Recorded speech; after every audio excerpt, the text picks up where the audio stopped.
Mix हो जाने के बाद फिर भी हम घी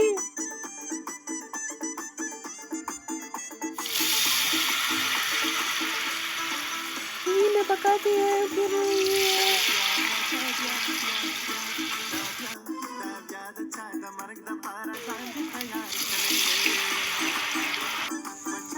अब देखो कितना अच्छा लगती है।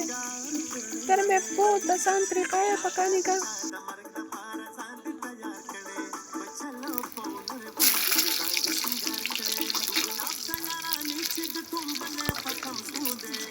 अब तुम थोड़ा सा था इनसे मैं प्रेपान में पकाता था।